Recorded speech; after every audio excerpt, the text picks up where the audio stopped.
It is Detroit Lions news here. We're going to be talking about the injury report for our beloved Detroit Lions. We're going to go through the injury report, tell you who's in, who's out, who's questionable, what it means for our game on Sunday, Lions versus Packers, Week 9. But before we get into today's video, if you're a fan of taking needles nose pliers and pulling off all of your fingernails, go ahead and subscribe to my channel because we talk all things Detroit Lions news and rumors. Sometimes being a Lions fan, you can love pain. Also, take that like button with you and rip out the like button's fingernails. Let's get into today's Lions news.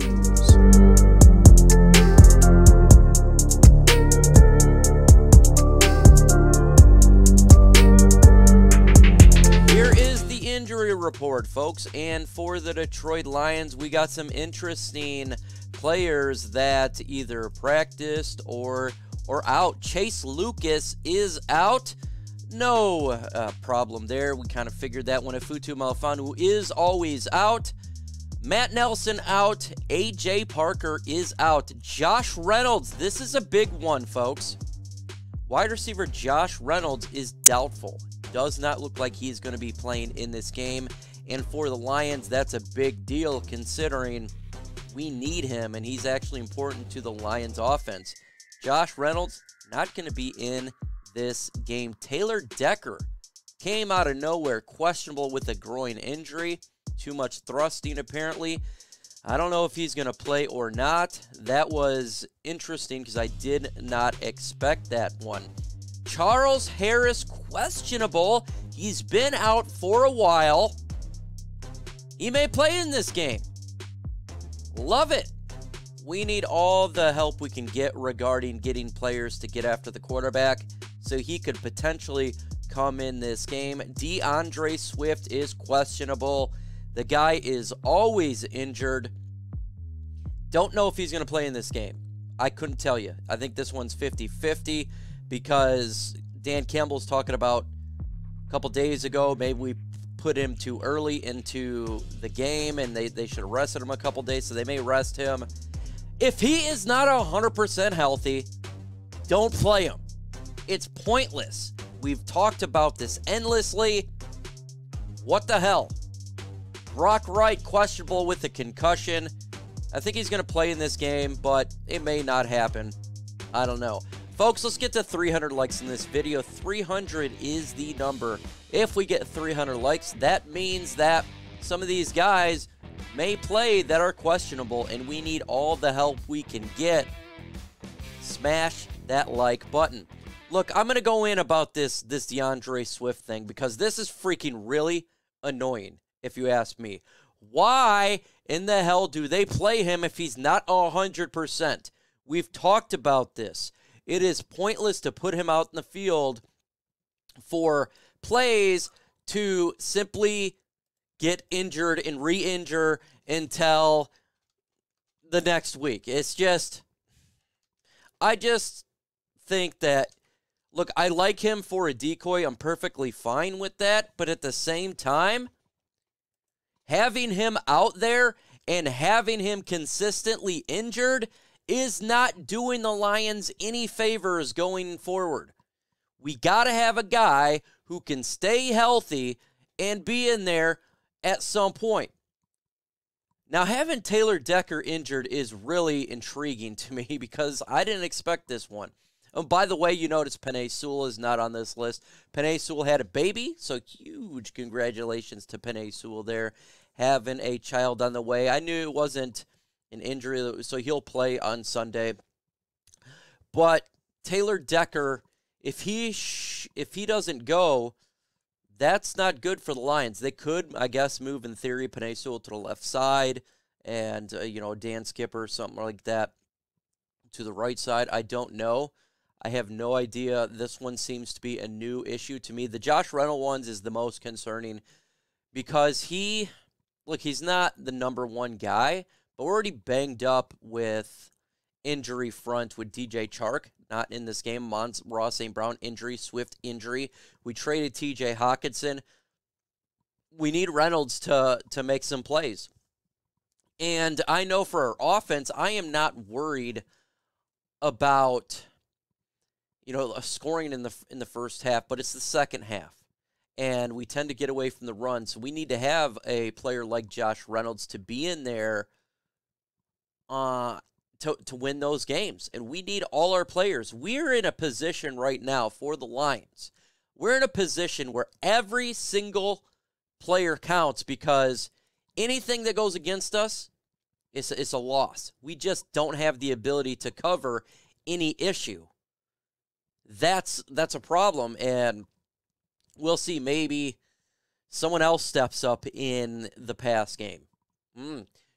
I'm not too worried about the run game. Jamal Williams has done a pretty good job for the Detroit Lions, him and Craig Reynolds. But the Swift, will they actually play him? Will he get 5 snaps? 5 snaps does nothing for the Lions. So let me know in the comment section right now. Should DeAndre Swift play in this game? Y for yes and N for no. That is going to be the pinned comment for this video.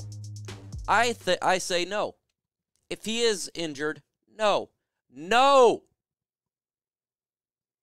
Make sure he's 100% and then have him back. Charles Harris coming back is pretty big because the Lions' defensive line is slowly getting healthy. I mean, we have John Cominsky come back 2 weeks ago, Pascal. Now looks like Charles Harris. We could have, and with the injuries to the offensive line of the Green Bay Packers and the way that Karen Rodgers have been playing not well, maybe we get a couple sacks in there, a couple rotational. It helps on the defensive line having that rotation.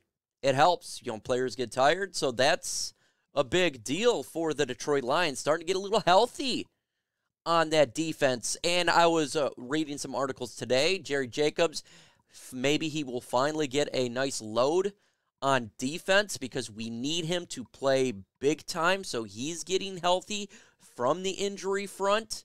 Love what I'm seeing there. Get to see what's going to happen to this secondary. We truly do, because Aubrey Pleasant out. This is the first game we get to see what it's like having not him coaching the DBs. I don't think it's going to make much of a difference personally, but maybe I am 100% wrong. Maybe it does help out. Maybe it lights a fire on that under those asses of these DBs. Kirby Joseph in this game continue to progress. I love seeing what he's done so far this year. Each game getting better. I'm not saying he's a Pro Bowler or anything like that, but each game it seems like he's getting better. And I'm going to say he gets an interception in this game. That's going to be a bold prediction. For me, he's getting close. Once a defensive back learns the scheme, it's more reactive instead of thinking about it. And when you're reactive, that's when you make plays. I remember when Quandre Diggs got to that point, and then he was really making a difference maker. I think that can be the same thing with Kirby Joseph here, slowly but surely getting there. And it's good. It's good to see that, for sure. We'll see how this game goes. I think it's going to be a close game. I think it's going to be 23-24, close game. I do have the Lions covering, but the Lions losing, going to 1-7. This just seems like a get-right game.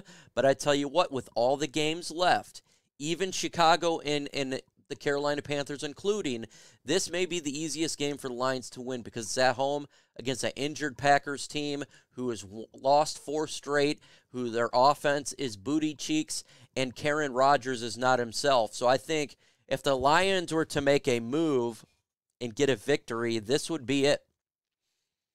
This would be the game. And I could see the Lions winning this game. I still got them losing 51%, 49. This is a toss-up for me. But I am going to go with the Lions losing because for whatever reason, they figure ways to lose games. And it is absolutely crazy. But if you are a betting person, you need to go to chatsports.com/LionsBet. That is BetUS. Put in the promo code LINES125. Right now, Green Bay is a 3.5 favorite. I think the Lions cover. I think it's going to be a close game, 1-point game. So go to chatsports.com and bet on that. It's better than a lottery ticket. It's better than a casino. Easy way to make some of that cash flow. Again, that's what it's all about, is the Lions slowly slowly creeping up there, potentially for a win. Give a little bit of hope there, but I'm not going to do the hopium thing. I'm not going to say, hey, we're going to go out there and outright win the game or anything like that. That's just that would be a lie for sure. We do got to watch what the Rams are doing. If they lose, we want them to continue to lose. There is still a lot to watch for this season. First, we watch for the Rams to lose. They become the Lambs. And the Detroit Lions young players get healthy, and maybe we can get a couple wins with the rest of the season. We got to get some victories. We got to get some momentum. We got to turn this around, because 1-6, 1-7, 1-8, 1-9, that's not cutting it here. We cannot allow that to continue to occur in Detroit. Just cannot allow that. That's unacceptable if you ask me. It's unacceptable if you ask pretty much anybody with the brain there, that we got to start winning to change the narrative, or there's going to be more people fired like in Aubrey Pleasant. It's going to happen. You know, keep losing, you're going to have to take the old gun and start knocking some pins down. And that's hashtag facts, folks. You got to follow me on social media sites. Twitter at MicroMike85, Lions Nation Unite MicroMike, Facebook MicroMike, and at Real MicroMike on Instagram. That is where you can find me. Twitter, I'm the absolute most active. I'm 100% active on there. I get back with people a lot more. So if you're looking for that type of stuff, you go ahead and follow me on Twitter, and you'll see the activity grow via social media. With that said, let me know who you think's winning the game. Adios.